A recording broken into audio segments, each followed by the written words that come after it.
Muhammad wa'ajil farajahum. Saya menyatakan turut berbelasungkawa atas kepergian Ustaz Jalaluddin Ahmad.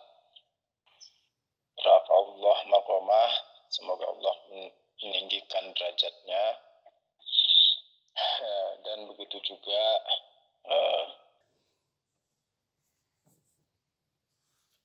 kita menyampaikan tasliat kepada Ustaz Miftah. Semoga beliau sabar dan tabah dalam menghadapi hal ini dan menggapai serta mendapat ibrah dan hikmah dari kejadian dan musibah yang menghampiri beliau insyaallah ta'ala. Untuk para mukminin, mukminat yang hidup maupun yang sudah meninggal, muslimin, muslimat, khususnya untuk Ustaz Husin Habsyi, marhum Ustaz Abu Ammar, dan Kang Jalal, kita kirim salawat dan Fatihah. Allahumma salli ala Muhammad wa ali Muhammad mu'ajjil. Bismillahirrahmanirrahim. Alhamdulillah. Ar-Rahmanir-Rahim. Maliki yaumiddin. Iyyaka na'budu wa ihdinas siratal ladzina an'amta 'alaihim ghairil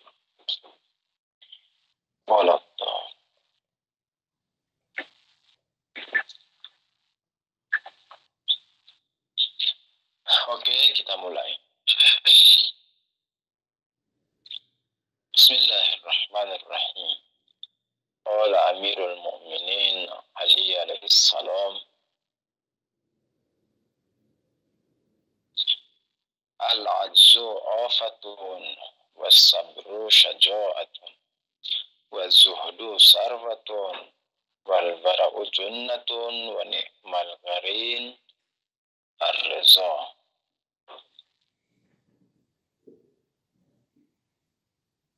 Hikmah yang keempat, sebelumnya kita telah membahas sebagian dari butiran hikmah ini. Kita akan masuk pada butiran dan rangkaian yang ketiga. Az-zuhdu sarbatun wal wara'u junnatun. Zuhud, makna zuhud kita seringkali mendengar atau bahkan menggunakan istilah kata zuhud kepada seseorang yang kita lihat hidup dengan tidak bermewah-mewahan misalnya. Umumnya kan demikian.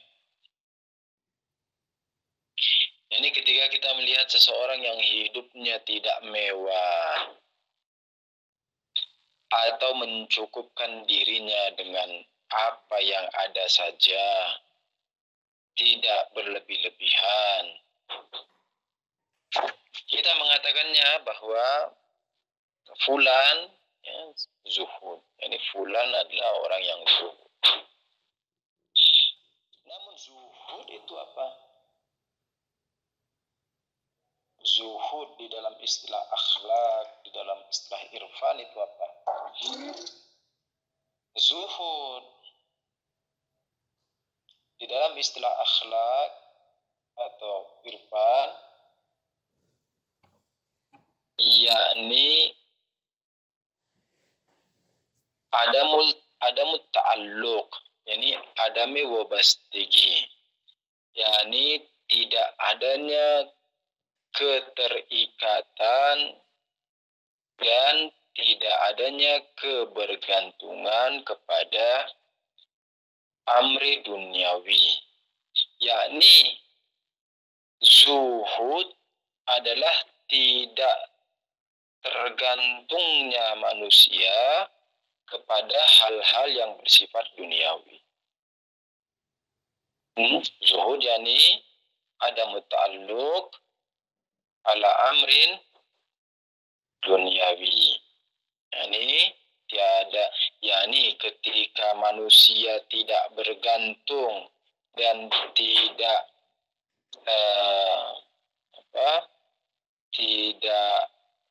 apa istilahnya yang lebih tepat ya, iyalah tidak tergantung, yakni ketika manusia tidak tergantung dan tidak terikat. Ketika manusia tidak tergantung dan tidak terikat kepada hal-hal duniawi, maka dia disebut dengan zuhud. Pertanyaan, lalu apakah orang yang kaya, yang punya banyak uang tidak bisa dikatakan zuhud? Apakah orang yang punya banyak harta tidak bisa dikatakan zuhud? Ataukah zuhud hanya bagi orang yang tidak memiliki harta misalnya? Atau mungkin zuhud hanya bagi orang yang miskin misalnya? Atau mungkin zuhud juga berlaku bagi orang kaya, namun dengan kriteria dan kekhususan serta syarat-syarat tertentu. Nah, dari makna zuhud yang kita sampaikan, tidak disyaratkan dia kaya atau dia miskin. Melainkan dikatakan tadi apa? Zuhud. Zuhud yakni tidak bergantungnya dan tidak terikatnya seseorang kepada hal-hal duniawi.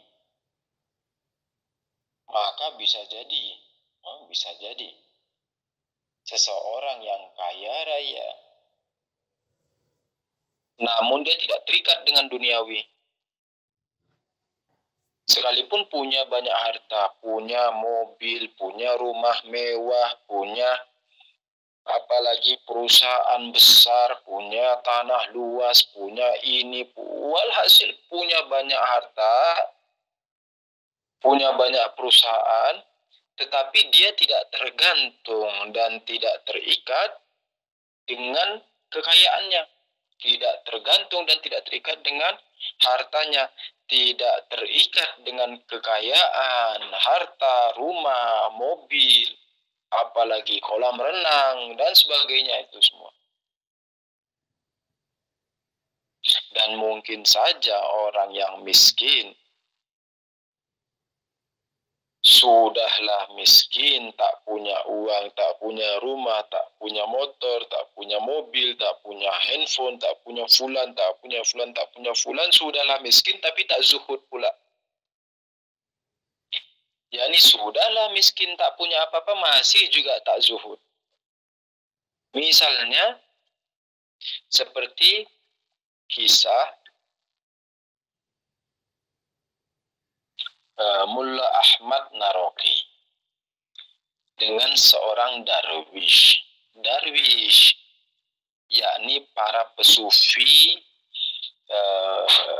tetapi sufinya sufi-sufi yang nyeleneh, yakni orang-orang yang sok bersufi, istilahnya darwish, orang-orang yang sok bersufi, yakni bersufinya tidak sesuai syariat, tidak sesuai ajaran Islam dan sebagainya.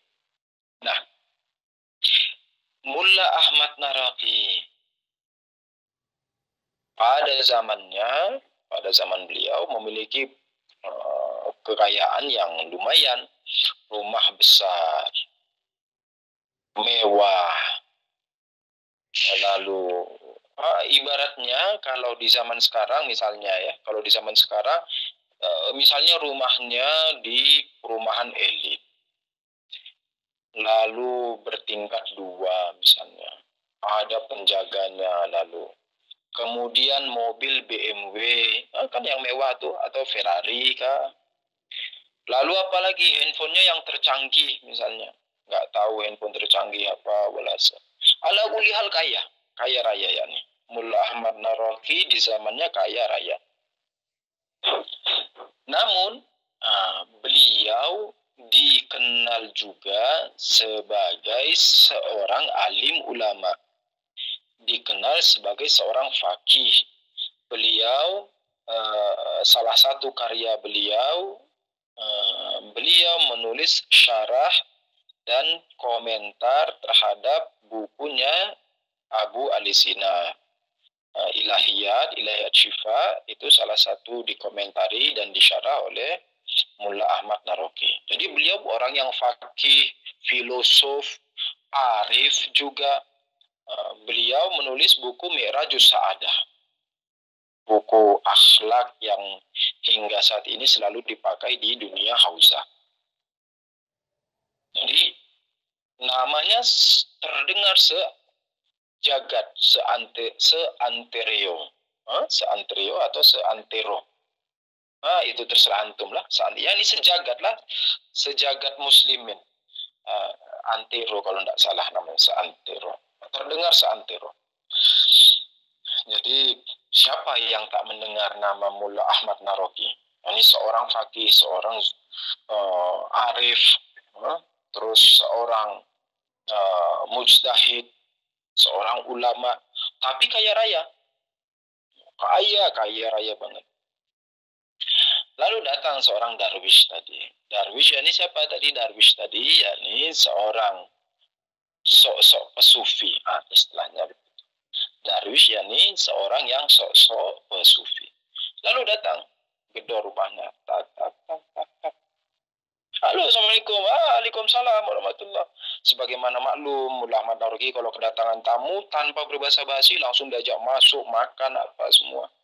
Disiapin sudah hidangannya, disiapin. Ayo makan, Fadol, silakan. Ya, makan udah bareng, selesai. Ini salah satu akhlak juga.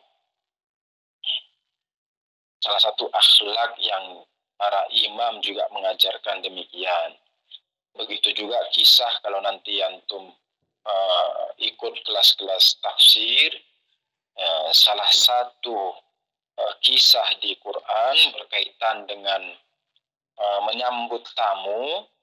Ketika itu dikisahkan ada 2 orang malaikat yang bertajasum sebagai manusia lalu mendatangi Hazrat Ibrahim alaihissalam. Ini kita agak keluar dari pembahasan dulu ya.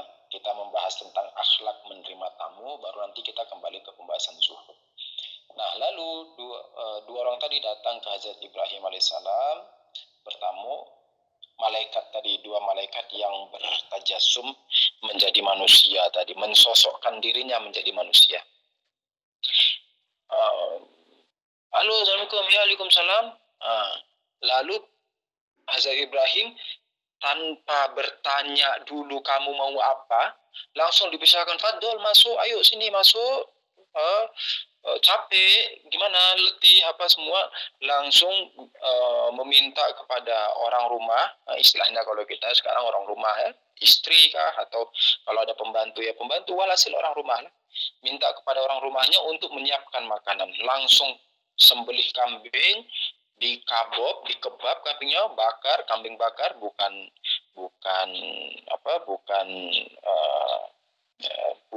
istilahnya sembarang buat makanan, yakni kambing dibakar. Nah, itu zaman kan kambing istilahnya harta yang perlu patut diperhitungkan ya nih. Jadi istilahnya kalau kita sekarang misalnya kalau seandainya ada tamu, minimal bakar ayam, atau misalnya bakar ikan, ala kulihat. Ya ini tidak hanya sekedar bakwan misalnya. Tapi tidak harus potong ayam. Ya kalau bisanya hanya bakwan, itu saja sudah hebat banget. Hatta misalnya hanya teh saja atau air putih saja. Nah itu sudah salah satu adab dalam bertuan rumah. Ya ini adab ketika menerima tamu. Tanpa ditanya dulu kamu mau urusan apa datang ke sini dan sebagainya, datang dulu. Tapi ya lihat-lihat juga zaman sekarang ini, kita juga harus berhati-hati, jangan sampai langsung oh iya tanpa bertanya kan Fatul masuk set ternyata pembunuh misalnya atau maling akan jadi ruwet.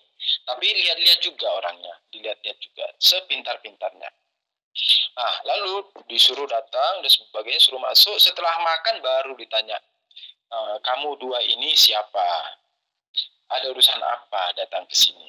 Baru mereka menyampaikan, kami ini malaikat diutus oleh Allah Ta'ala untuk menyampaikan kabar ke kamu bahwa sebentar lagi, bukan sebentar lagi, bahwa istrimu sedang hamil.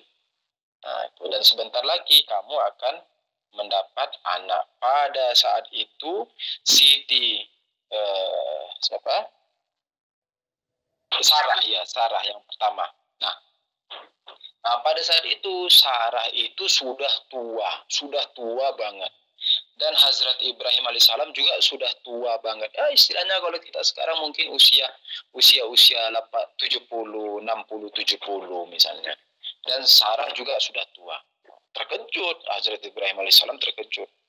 Aku yang sudah setua ini, ya, istilahnya tulang sumsumku ini sudah bengkok, sudah sulbiku ini sudah bengkok, masih bisa punya anak. Gitu. Jadi itu salah satu adab dalam menerima tamu. Tapi zaman sekarang hati-hati.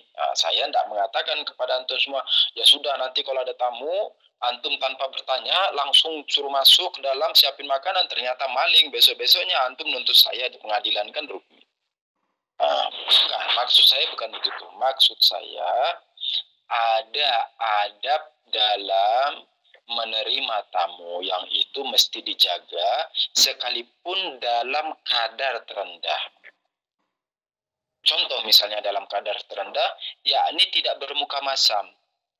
Kalau ada tamu tidak merengut, kalau ada tamu tidak menunjukkan muka gremes, muka kesal, muka sekalipun lagi sedang ada masalah, sekalipun lagi dalam keadaan terhimpit sesuatu dan sebagainya, usahakan wajah itu wajah seperti rembulan. Yakni ketika orang memandang itu asik, ketika orang memandang itu tenang, usahakan demikian. Itu salah satu adab dalam menerima tamu. Nah, kita kembali ke zuhud. Jadi Mullah Ahmad Noriki udah ngajak si Darwish tadi, si Sufi tadi datang, masuk ke dalam, makan, sudah semua selesai, lalu ditanya, antum ini siapa? Ada urusan apa ke sini dan sebagainya. Si Darwish bilang, iya, ini sebenarnya heran lihat ente nih. Istilahnya Ahmad, kan namanya Mullah Ahmad. Jadi dipanggil Mat. Gitu. Ini heran lihat antum ini, Mat. Heran kenapa emangnya? Gitu kan kata Ahmad Norokinya. Heran kenapa? Lah kan antum ini ulama kan ya, Mat ya. Antum ulama, fakih, mujtahid, alim, arif lagi, nulis kitab lagi antum, kitab akhlak, Mi'rajus Sa'adah. Sampai dibilang, antum ini nulis kitab Mi'rajus Sa'adah lagi. Tapi kok antum bisa nyaman tinggal di rumah kayak begini, besarnya, kaya raya dan sebagainya? Apa maksudnya semua ini? Dia bilang, apa maksudnya semua ini? Antum sedang menipu masyarakat, antum ini. Antum ini sedang bermain dengan keyakinan masyarakat apa? Mullah Manoroki tidak jawab. Mullah Manoroki diam terus. Oke lah kalau gitu. Kalau gitu, ayo sekarang antum bareng ana. Jadi Mullah Ahmad Narokim bilang ke Darwishnya, sekarang antum bareng ana, sekarang juga kita pergi ziarah Asyura, ziarah ke Imam Husain alaihissalam ke Karbala, jalan kaki. Kan istilahnya mau zuhud nih, istilahnya mau nggak pakai kendaraan, ana nggak mau pakai ontak, kita jalan kaki. Mau? Oh ayo Fatul. Gitu langsung nih si Darwishnya. Ayo sudah, ayo. Udah jalan mereka. Jalan, deng. sampai kurang lebih beberapa farsakh, yakni sekitar 3-4 kilometer. Si Darwisnya bilang, mat, bentar mat. Gitu. Bilang ke siapa? Ke Mullah Ahmad Naroki. Mat, bentar mat. Nah, kenapa Wis? Kenapa Wis? Hana ketinggalan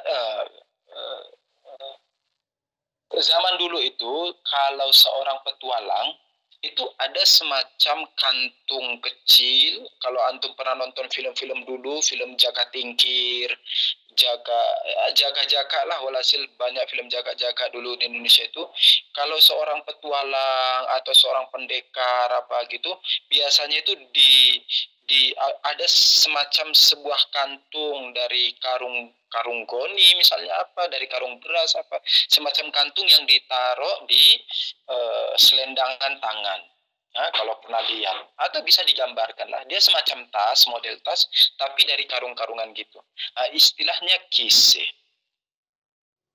Dia bilang, anak kantungan anak ketinggalan di rumah antum. Nah, dia bilang, bentar. Kantungan anak ketinggalan di rumah antum. Ditanya, apa isinya? Sendal anak, Mat. Nah, dia bilang, apa isinya? Dia bilang, sendal anak. Ya, ini sendal anak ketinggalan di rumah antum. Mullah Ahmad Naroki bilang gini, Darwish, ya Allah, antum ini ya, antum hanya meninggalkan sendal di rumah anak, kalang kabutnya udah kayak gini, bingungnya sudah kayak gini. Lah anak ini ninggalkan rumah, ninggalkan kekayaan, ninggalkan ini, itu, semua yang anak punya di sana anak tinggalin, dan tidak ada sedikit pun di dalam hati anak rasa kehilangan ketika saya meninggalkan itu semua. Tidak ada sedikit pun rasa kehilangan di hati saya. Lah kamu baru kehilangan sendal, ketinggalan sendal, dan bukan istilahnya bukan hilang, baru ketinggalan sendal, bingungnya sudah begini. Lalu Mullah Ahmad bilang, ketahuilah bahwa bagiku seluruh kekayaan yang kamu lihat itu tidak ada apa-apanya sama sekali. Dari kisah ini kita dipertontonkan dua sosok yang saling saling jauh, yakni saling khilaf. Satu sosok Mullah Ahmad Naroki, di mana kaya raya, namun hatinya tidak terikat dan tidak tergantung kepada dunia, kepada harta, kekayaan, makom, dan sebagainya. Sedangkan sosok yang lain seorang sufi, ini sufi-sufian, yakni darwish atau sufi-sufian, yang tidak memiliki kekayaan, namun dengan tinggalnya sendalnya saja yang tak berarti itu dia merasa kehilangan segalanya. Dua hal ini bagaimana kita menilai bahwa apakah zuhud itu lalu hanya bagi orang yang miskin, sedangkan orang yang miskin baru kehilangan sendal misalnya sudah kalang kabut. Lalu bagaimana dengan orang yang kaya raya, lalu tidak pernah sedikit pun di dalam hatinya terikat terhadap materi, terikat terhadap dunianya, terikat terhadap hartanya, terikat terhadap kedudukannya, terikat terhadap jabatannya, terikat terhadap harta benda, rumah, mobil, dan segala perusahaan-perusahaannya. Makanya zuhud tidak disyaratkan hanya bagi orang yang miskin. Bisa saja orang kaya. Justru kalau ada orang kaya lalu zuhud, tentu lebih mulia daripada orang miskin baru zuhud. Kenapa? Karena orang kaya untuk zuhud itu lebih susah daripada orang miskin untuk zuhud. Lah orang miskin kalau mau zuhud gampang. Lah kan nggak punya apa-apa ya. Sudahlah miskin, tak punya harta, tak punya uang, tak punya rumah. Kalau mau zuhud kan gampang. Lah apalagi kalau orang miskin terus nggak zuhud, kan kelewatan. Orang kaya kalau tidak zuhud itu tabiat kekayaannya. Orang masih mengatakan itu wajar. Orang kaya gimana mau zuhud, punya banyak harta dan sebagainya.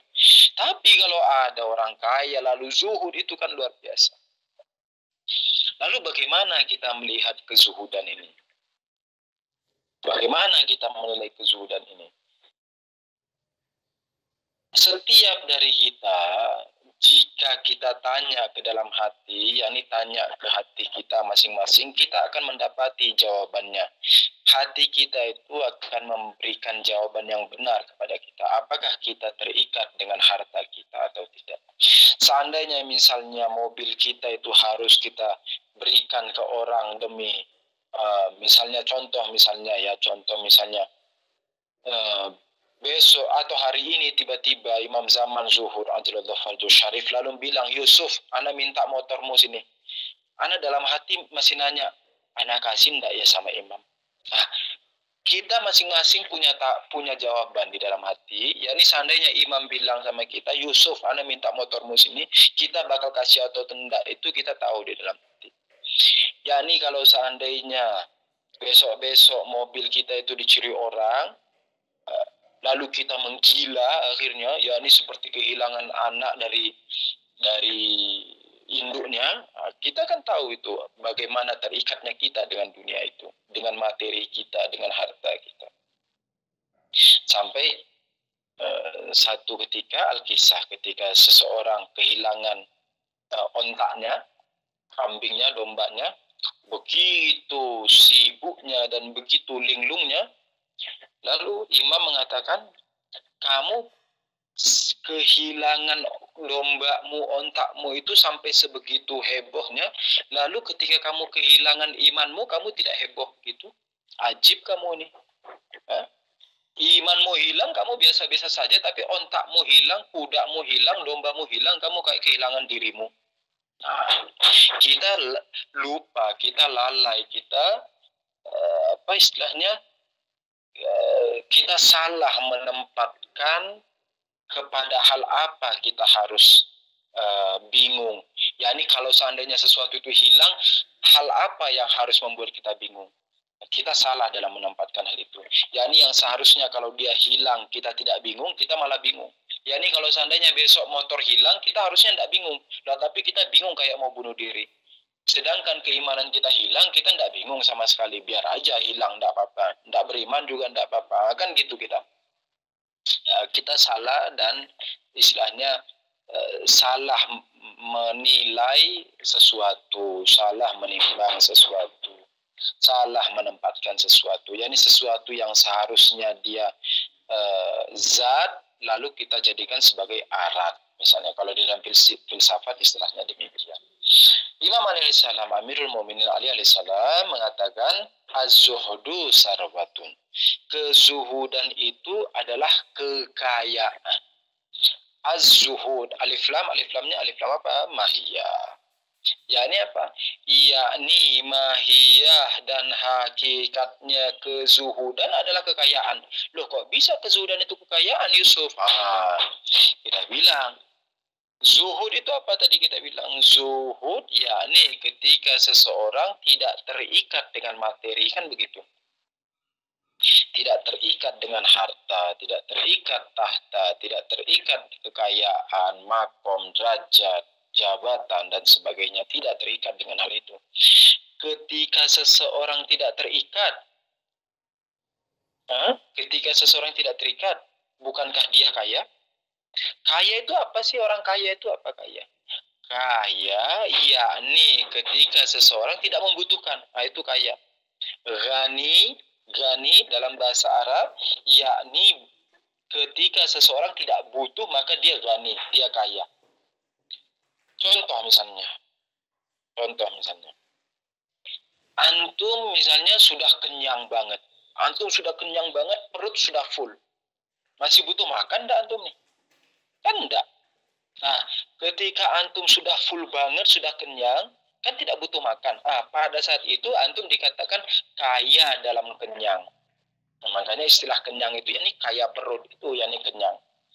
Nah, kaya itu demikian. Contoh juga misalnya kekayaan misalnya kekayaan materi. Anggaplah antum sudah punya mobil 100 dan antum sudah cukup dengan mobil 100 itu. Nah, apakah lalu masih butuh dengan mobil yang satu lagi sehingga menjadi 101? Kan tidak cukup. Kalau masih kurang, jadi kalau antum bilang, enggak Yusuf, 100 itu masih kurang, Anda maunya 1000. Enggak, 1000 kurang, Anda maunya 1.000.000. Berarti antum belum kaya, antum masih miskin. Kenapa? Karena tolak ukur, melok, ukuran, apalagi,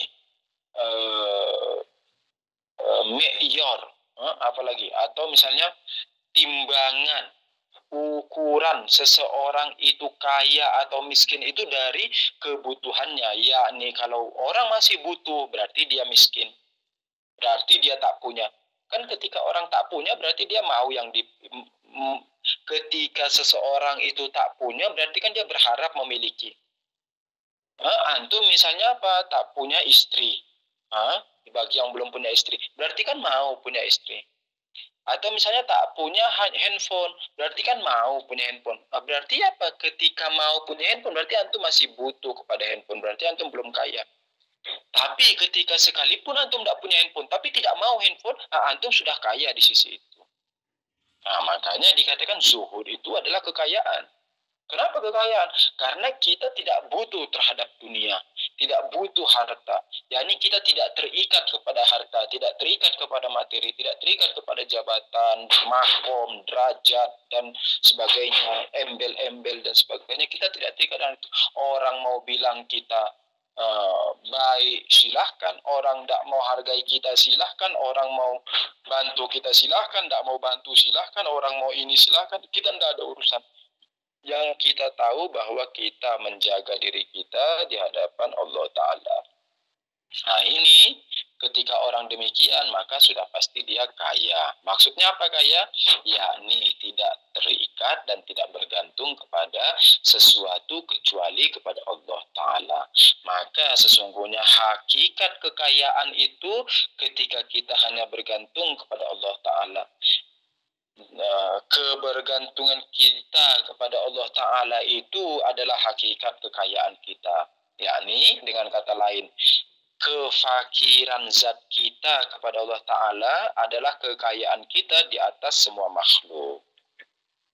Faham sampai di sini? Paham Ustaz. Alhamdulillah.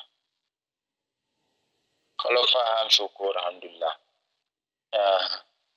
Dan dijalanin kalau bisa pelan-pelan. Alhamdulillah, pelan-pelan dijalanin. Tidak mencintai dunia itu betul-betul membuat kita merasa ringan. Tidak mencintai dunia itu betul-betul membuat kita ringan, yakni membuat kita tenang. Misalnya besok-besok ada terjadi sesuatu, contoh misalnya misalnya sekalipun ada musibah dan sebagainya, membuat kita istilahnya tidak terlalu terbebani. Nah itu makanya dikatakan kezuhudan adalah kekayaan. Yani kita hanya butuh kepada Allah Ta'ala, bukan kepada yang lain. Oke, sampai di sini ada pertanyaan satu saja sebelum saya ke kelas.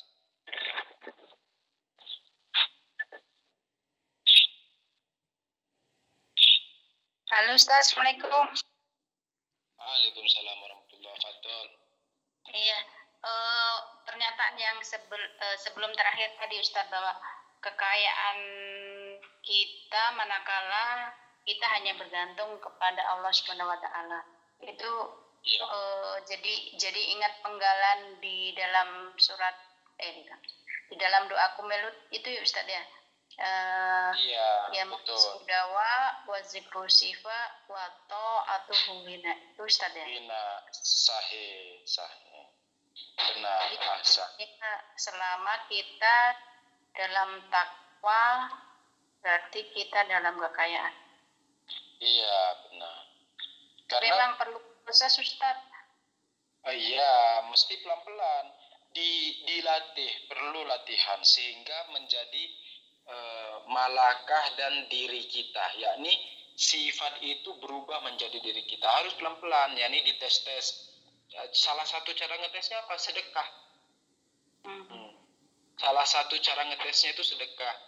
Membiasain sedekah. Karena sedekah itu membuat kita apa istilahnya tidak terikat dengan harta-harta itu tadi. Biasain sedekah, terus biasain bantu orang sekalipun kita tidak mampu. Sekalipun dalam keadaan kita tidak mampu, biasain bantu orang. Nah, itu sangat membantu dalam kezuhudan.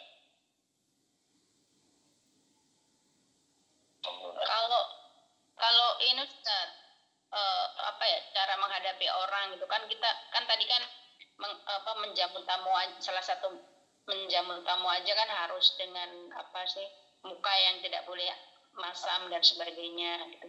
Nah ini kan sama juga misalkan kita menghadapi orang lain atau teman gitu, tapi karena dia misalkan buat kita apa ya, sering membuat kita itu bisa bilang kecewa lah. Nah itu kan kita untuk kita tahu bahwa ya udahlah, terus berusaha lah untuk untuk tetap ceria, malah kita doakan juga, tapi kayaknya diuji terus dengan orang itu. Nah itu gimana tuh? Iya. Kita udah istighfar ya Allah, kita nggak mau kotor nih pikiran, nggak mau kotor nih hati, tapi orang itu bikin lagi sesuatu yang membuat kita itu gimana gitu. Nggak bisa dinikmati ya. Hah? Udah sih, udah bisa menikmati. Malah justru terkadang apa ya? Terkadang keberadaan orang-orang yang seperti itu justru bisa membuat kita cepat, istilahnya cepat terlatih ya nih. Artinya gini nih. Jadi anggaplah dia sudah paling buruknya kelakuan orang misalnya ya. Artinya kan kalau antum ketemu orang yang kelakuannya masih di bawah dia, kan antum jadi terbiasa-biasa saja. Kan gitu.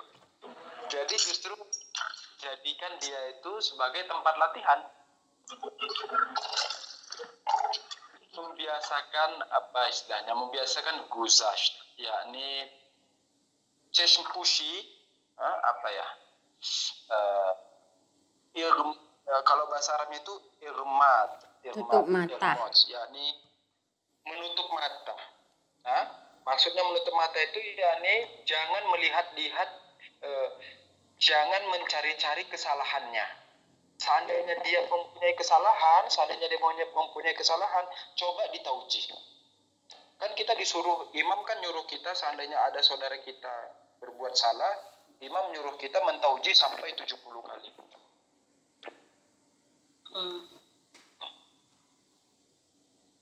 Masalahnya kalau diajak, maksudnya kita baru ngomong sebentar aja, maksudnya kalau dengan bahasa apa ya, bahasa gaulnya tuh dia yang lebih nyolot gitu. Jadi kita ya udah, kita diam aja gitu.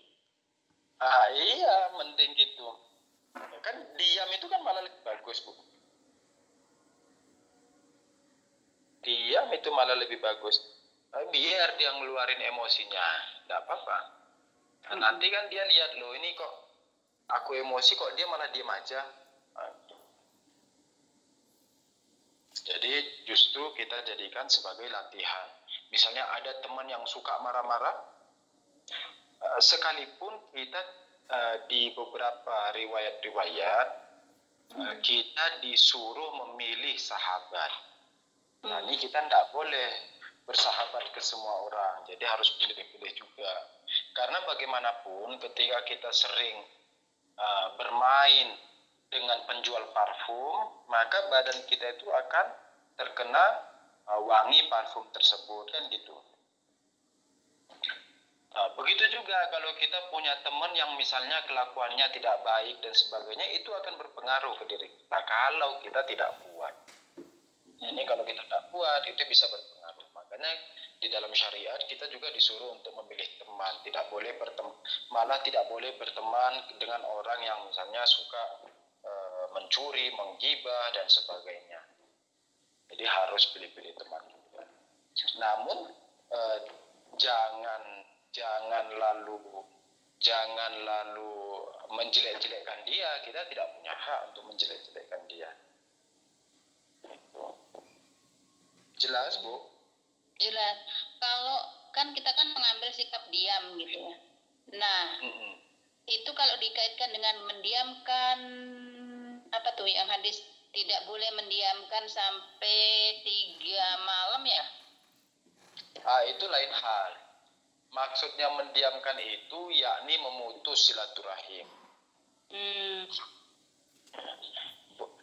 Kalau hadis itu dimaknai dengan literal saja, yakni kalau hadis tadi itu dimaknai secara zahir saja, maka sebanyak-banyaknya ulama kita ini juga yang telah terputus dari rahmat Tuhan dan telah dilaknati. Kenapa? Karena misalnya ulama kita kepada antum misalnya juga tidak bersaling sapa, bukan hanya 3 hari, bertahun-tahun malah kan.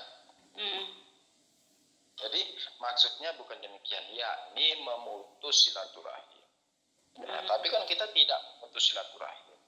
Iya, hanya kita menghindari saja daripada misalkan kita ada dialog malah nanti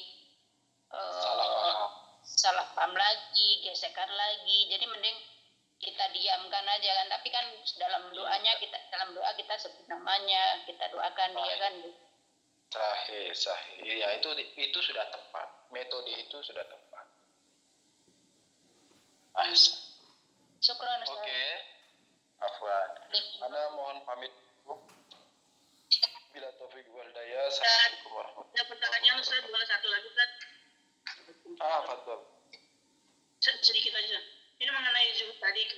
Kalau kami yang di dunia usaha kan yang tanpa membawa hidup kita ini untuk Allah, untuk agama Allah. Tapi kan di dunia usaha itu kita sepertinya orang yang haus gitu kan. Maksudnya bahwa manajemennya ditata ulang, marketingnya juga diperini supaya income perusahaan itu makin besar, makin bagus gitu. Nah, bagaimana kiat kita untuk menciptakan diri dari ketidakzuhudan itu yang tadi disebutkan. Tapi tetap kita semangat dalam berusaha, meningkatkan usaha.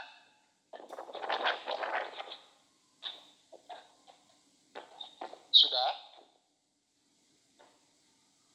Sudah Ustaz, itu aja Ustaz. Oke. Makna zuhud itu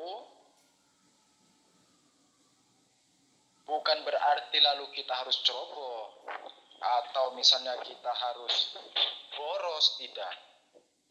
Yani di dalam syariat justru malah kita tidak boleh boros. Yani ifrat tafrid atau israf, kita sangat dilarang untuk israf, untuk boros. Misalnya contoh, hatta boros dalam misalnya bersedekah itu juga tidak boleh. Jadi harus sekadarnya.